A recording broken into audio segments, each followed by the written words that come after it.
News Only 24. News Only 24.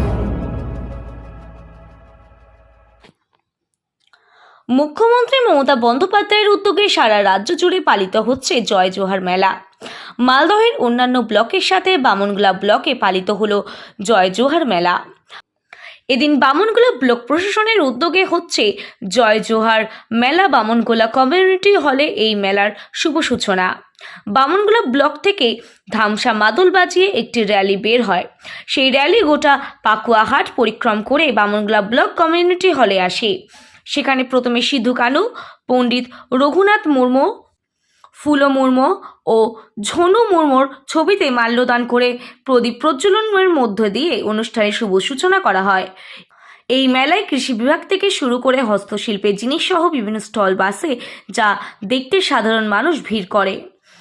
এই মেলা বিভিন্ন অনুষ্ঠানের মধ্যে দিয়ে চলতে থাকে। এদিন উপস্থিত ছিলেন বামনগোলার বিডিও মনোজিৎ রায়, জেলা পরিষদের সভাধিপতি লিপিকা বর্মন ঘোষ, মালদা জেলা পরিষদের কর্মদক্ষ পূর্ণিমা বারুই দাস, মালদা জেলা পরিষদের মেম্বার অশোক সরকার, এছাড়াও জেলার বিভিন্ন দফতর আধিকারিকরা।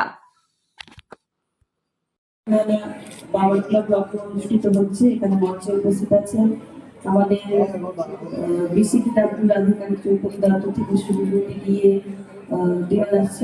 সাহেব থেকে শুরু করে বিডিও সাহেব, আমাদের জেলা পরিষদের কর্মদক্ষ পূর্ণিমা, আমাদের জেলা প্রশাসক অশোকদা, অমল কৃষ্ণ মহাশয় রয়েছেন।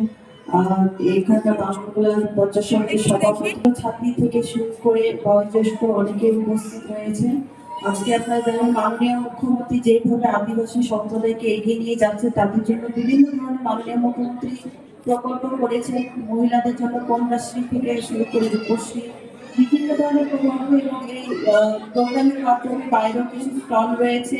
তারা যে আদিবাসী যে মহিলারা রয়েছে তাদের যেন জমি সংক্রান্ত কিছু যে তথ্য, সেই ধরনের তথ্য দিনব্যাপী এই অনুষ্ঠানের মাধ্যমে তাদের ট্রেনিং দেওয়া হবে। এবং যারা ছোট ছোট বাচ্চারা রয়েছে তাদের হাতে কিছু ফুটবল কিট, এবং মহিলাদের হাতেও যারা ওমেন্স হস্টেলে রয়েছে তাদের হাতে কিছু জিনিস তুলে দেওয়া হবে। এবং এগ্রিকালচার ডিপার্টমেন্ট থেকে তাদের কিছু বীজ থেকে শুরু করে সমস্ত ধরনের সহযোগিতা করা হবে। এবং মাননীয় মুখ্যমন্ত্রী যেভাবে আদিবাসী সম্প্রদায় পড়াশোনা থেকে স্কলারশিপ থেকে শুরু করে সেইভাবে যেন তারা সুষ্ঠুভাবে আরো দিন যাপন করতে পারে এবং এগিয়ে চলতে পারে, এটাই আমাদের একটা প্রচেষ্টা। আমরা সব ধরনের সবাইকে সহযোগিতা করে নিয়ে যেন এই দুই দিন ব্যাপী আমাদের এই অনুষ্ঠান জয় জোহার অনুষ্ঠান যেন খুব সুন্দরভাবে সুষ্ঠুভাবে পরিচালিত হয়, এই কামনা করি। এবং সকলে ভালো থাকবে, সুস্থ